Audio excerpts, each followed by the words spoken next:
Une porte entr'ouverte laissait voir la silhouette de Sokai, assis sur ses pieds. Face au regard attentif de l'apprenti Shohiro, l'un des meilleurs potiers de Kyoto, se trouvait une trentaine de boules d'argile. Il avait passé toute la matinée ainsi, sans bouger, détendu, à les analyser, à les manipuler et à les replacer sur la table, l'une après l'autre, toutes sans exception.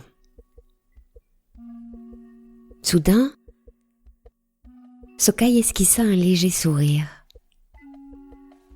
Il avait enfin trouvé la pièce appropriée. Sokai était quelqu'un de persévérant et de clairvoyant. Choisir la pièce d'argile la plus appropriée était très important à ses yeux, étant donné que chacune d'entre elles avait un toucher différent et inspirait quelque chose d'unique au maître. La différence entre l'ordinaire et l'extraordinaire, c'est la méticulosité dans le traitement du détail. Et Sokai s'était mis en tête de créer une pièce extraordinaire et unique. Ses mains sur le torse, il s'inclina devant l'une des pièces. Puis il s'en saisit avec délicatesse, appréciant chacune des sensations associées à cet instant si particulier. Il remarqua le toucher humide et légèrement froid de l'argile.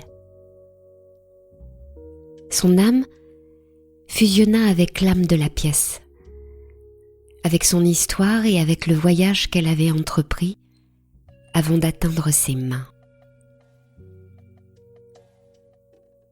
Sokai était en quête de l'argile la plus adéquate depuis des jours. Ses pas l'avaient mené dans des forêts, sur des rives, et même au bord du lac Biwa. Là, il fermait les yeux alors qu'il enfonçait ses mains dans la boue afin de pouvoir s'unir au mieux avec son essence. En cet instant, dans l'atelier, en fermant les yeux, il put se remémorer les espoirs et les rêves placés dans son choix. Et il se sentit privilégié et reconnaissant. Il s'assit dans un coin de l'atelier, près de la fenêtre, là où il avait passé de nombreuses heures à apprendre.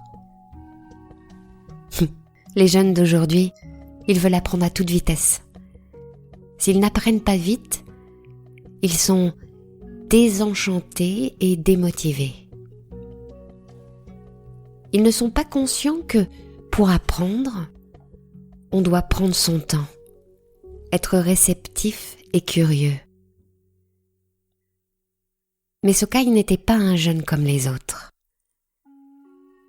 Sokai était patient, comme un ancien, et désirait apprendre comme un enfant. L'esprit de Sokai regorgeait de pensées. Ses yeux scintillaient d'espoir et son cœur chevauchait au rythme frénétique de l'impatience.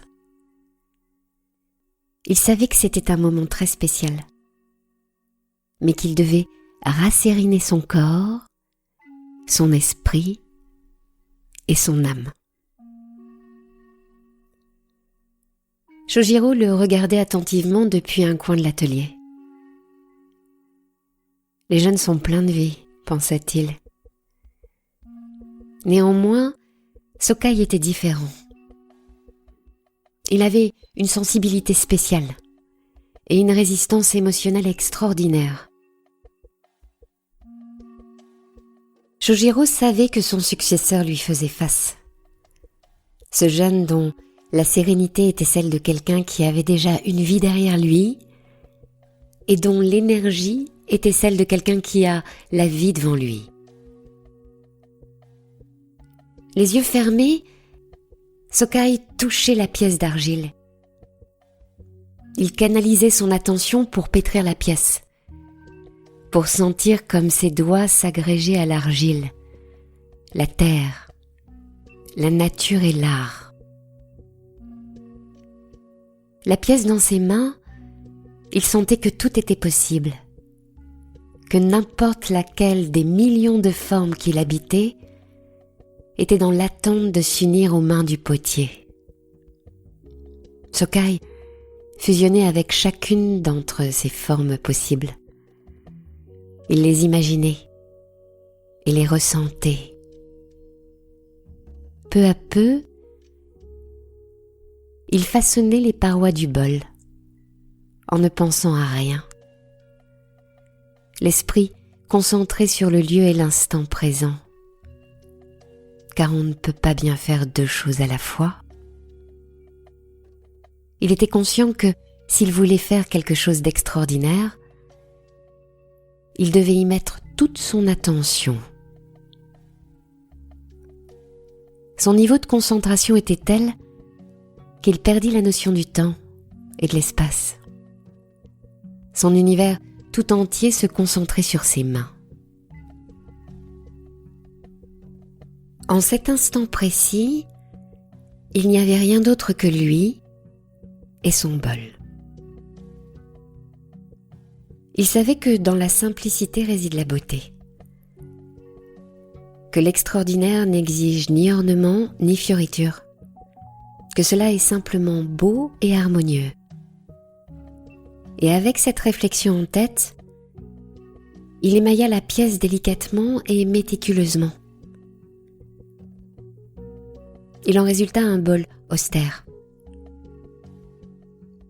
L'essentiel est beau, le rustique inspire, l'authentique est fort. Pour Sōkai, le bol était une projection de son âme, de sa vie, de sa créativité et de son esprit libéré. La texture du bol était un sentier pour l'histoire de ses mains, pour la spiritualité de sa vie et pour son amour pour la nature. Shojiro lui prépara le four pour le moment clé du processus, le plus complexe, mais également le plus beau. Sōkai introduit le bol dans le four. Peu à peu, la pièce changea de couleur sous l'effet de la température.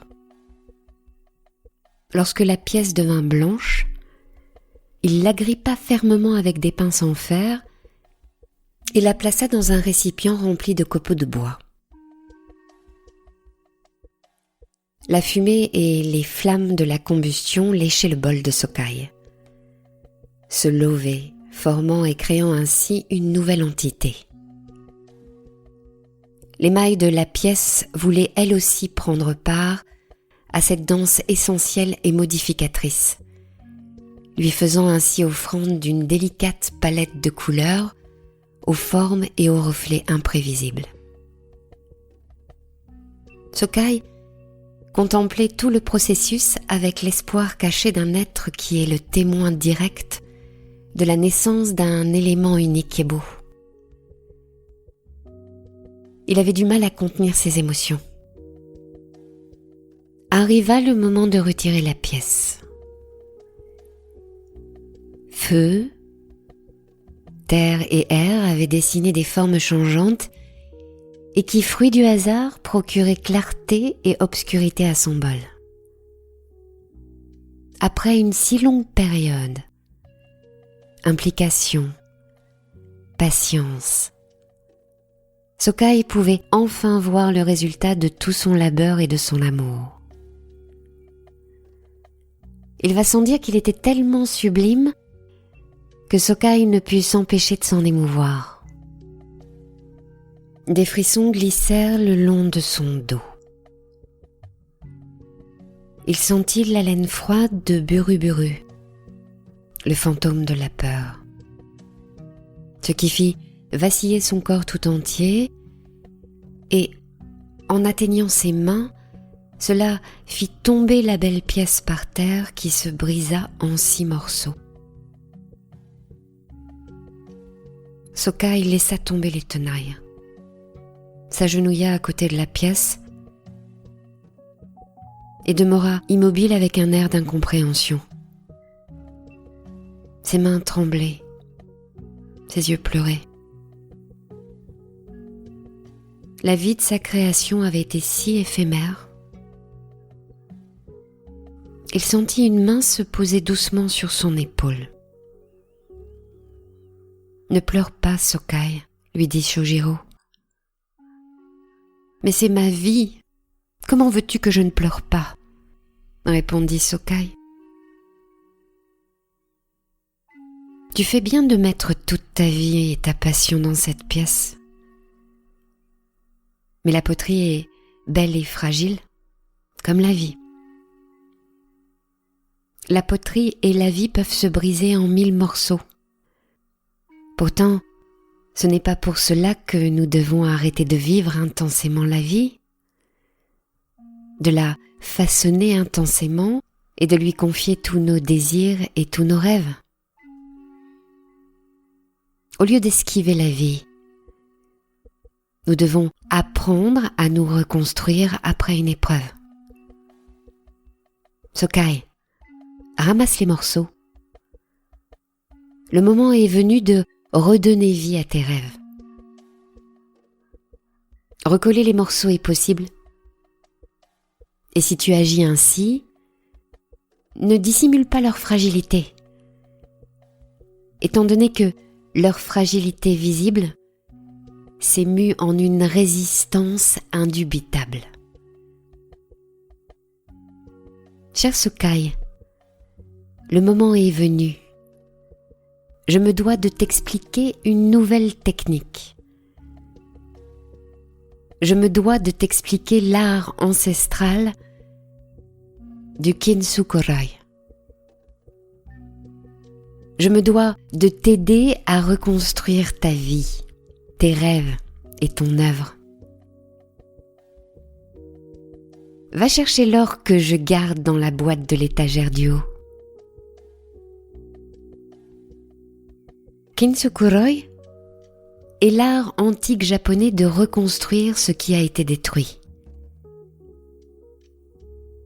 Lorsqu'une pièce de poterie se brise, les maîtres Kintsukuroi la réparent avec de l'or et laissent apparaître la reconstruction. Puisque pour eux, une pièce reconstituée symbolise tout autant la fragilité, la résistance et la beauté.